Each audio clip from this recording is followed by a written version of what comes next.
Hello everyone, this is a Magento tour brought to you by Bricks and Mortar. If you have any questions or would like to talk to us about creating a Magento website for you, you can visit our website at www.bricksandmortarweb.com. Anyways, what we're looking at here is the Magento dashboard, or the first page of your dashboard. You can see up here we have a little dashboard tab. And this is a development store, so there haven't been any orders yet. But as you can see, this is your general reporting pane where you will see your lifetime sales, the average order value, your last 5 orders. You'll see a chart here mapping your progress in your sales, and just general analytics on your sales down here. It's pretty basic, but there are extensions available that can improve your reporting capabilities, but we'll get into extensions in a bit. The first thing I want to look at with you is the products. So we'll open up our products pane. And as you can see, the products are organized in a neat little table here, and with all the information, so your SKU, your price, the quantity, and you can easily update products through here. So for instance, if I wanted to make these 4 products disabled or invisible on the store, I would just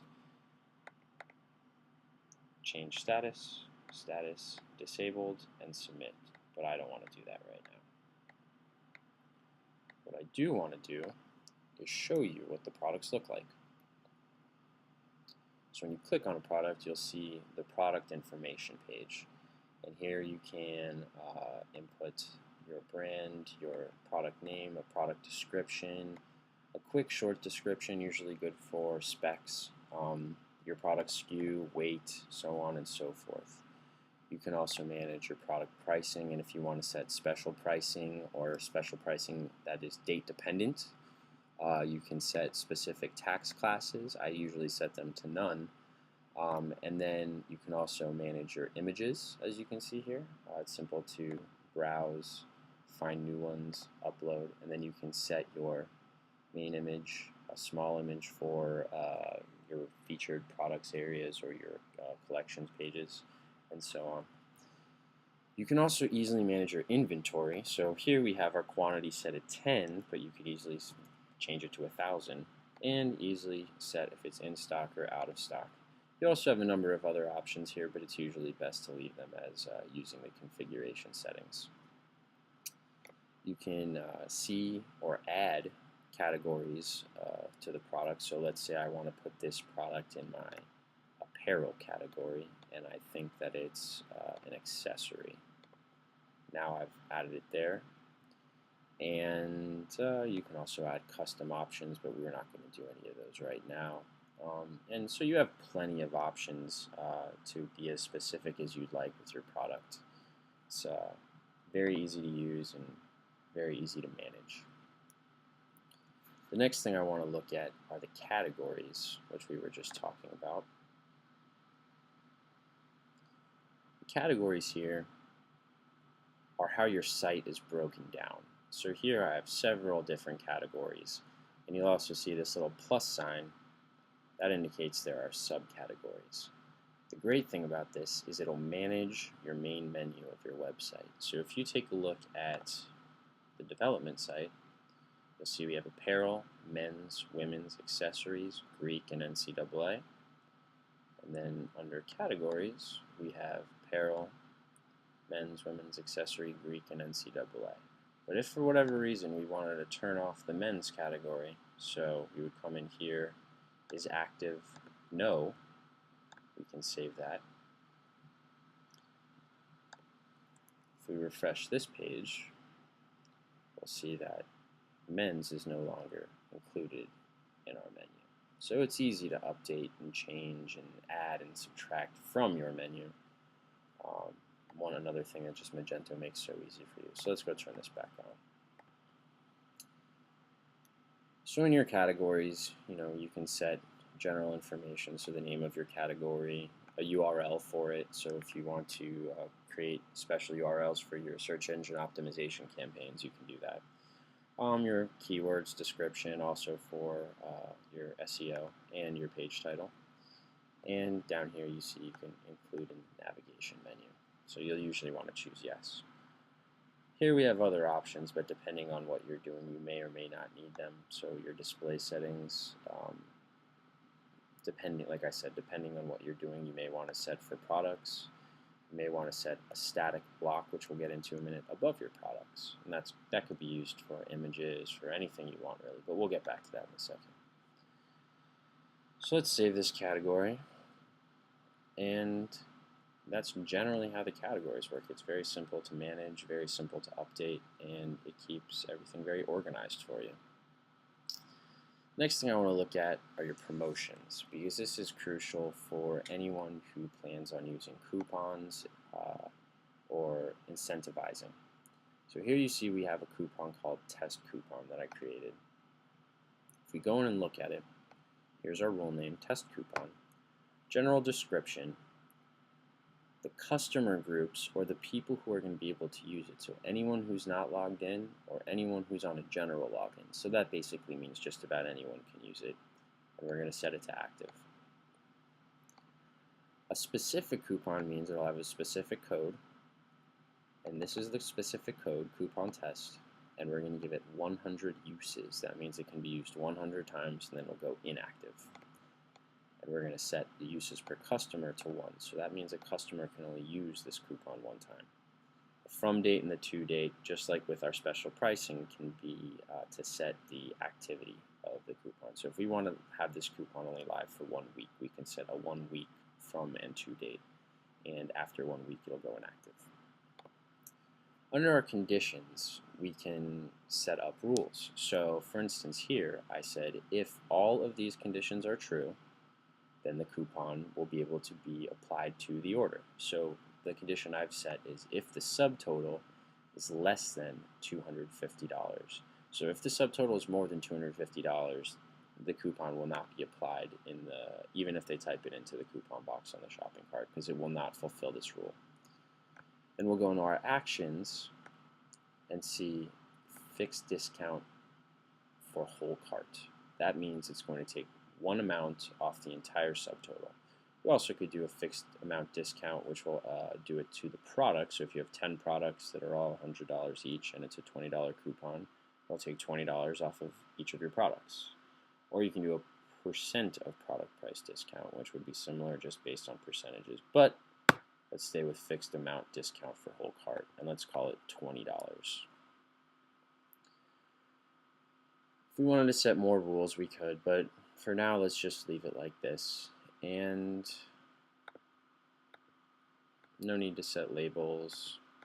And now we have a coupon code, so we'll just save that.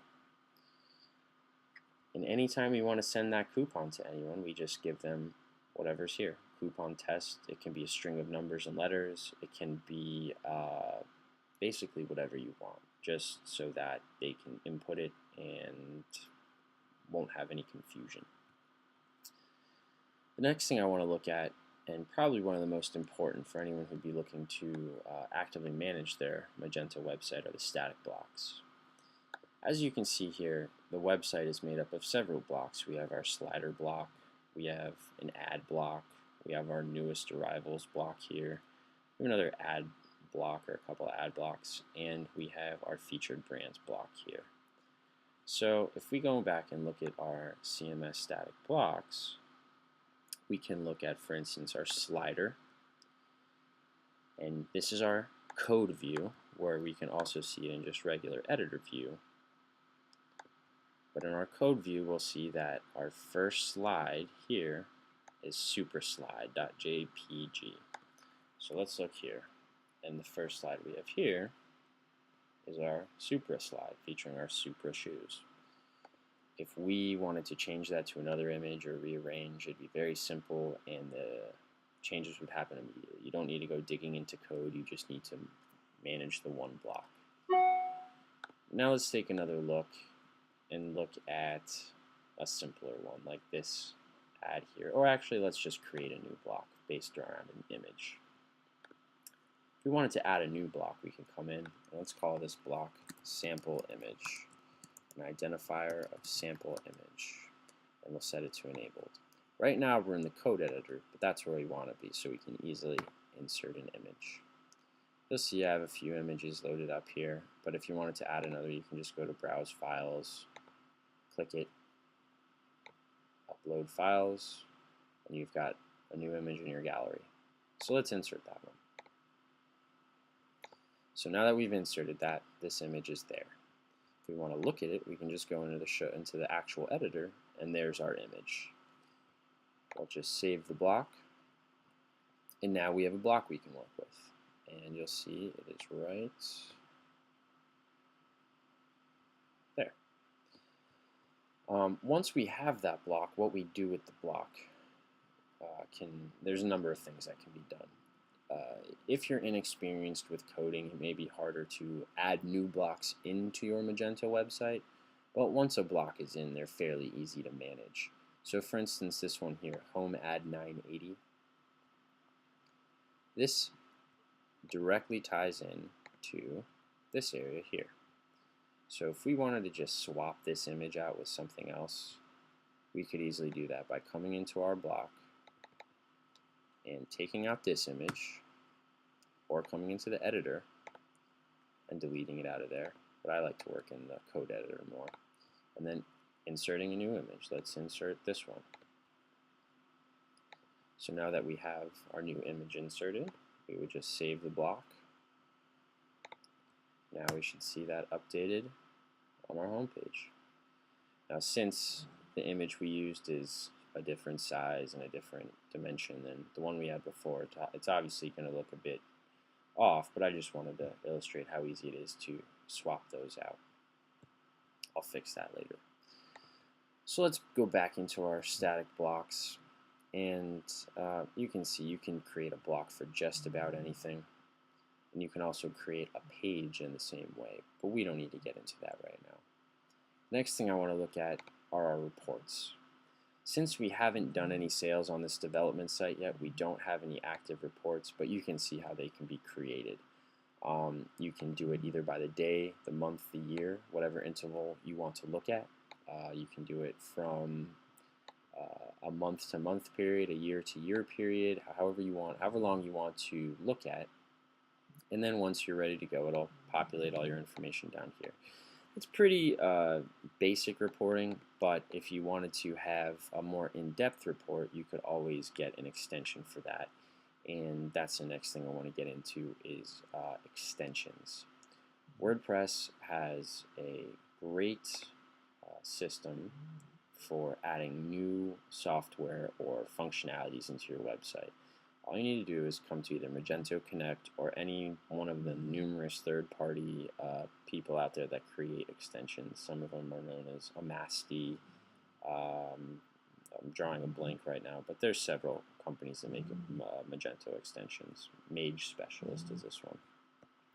All we'll need to do is create an account with Magento Connect. We found this free lightbox. What this should do is probably create a zoom around our image features. So let's go to Install Now.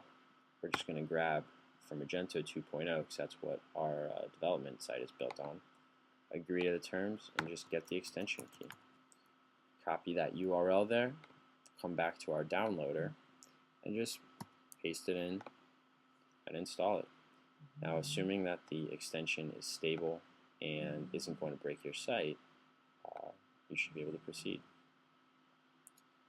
Once installed, you should get a success message, and then just refresh, cleaning your cache. And when you come back to your website, you should be able to see that lightbox in your configuration, assuming this is a extension that we can configure. So let's take a look here. Oh, and there it is, IG Light. Oftentimes when you install a new Magento extension, you have to log out and log back in so it clears your cache. But here, let's try that again. Go back into our system configuration. Look at our IG Lightbox 2. And we can see all our lightbox options. We can see general, fancy box, traditional lightbox, and all of these things should have an effect on our product images. I'm not sure if it's going to work right away because sometimes these things need a bit of configuration, but let's just see what happens. Now we have product open, and if we go to general, fancy box, yeah, it looks like we're going to have to do some configuration, but you can see how easy it is to install and then work with all sorts of different Magento extensions for all sorts of different functions. So that pretty much is the Magento platform. Of course, that is just a basic rundown, but that gives you a look into some of the features and some of the basic things you would need to begin operating your Magento e-commerce store. If anyone has any questions about this or has any questions about Magento development, feel free to drop us an email. It's info@bricksandmortarweb.com, or you can come right to our website at www.bricksandmortarweb.com, and we'd be happy to get you a free quote and talk to you about your project. Thanks for watching, and don't forget to subscribe.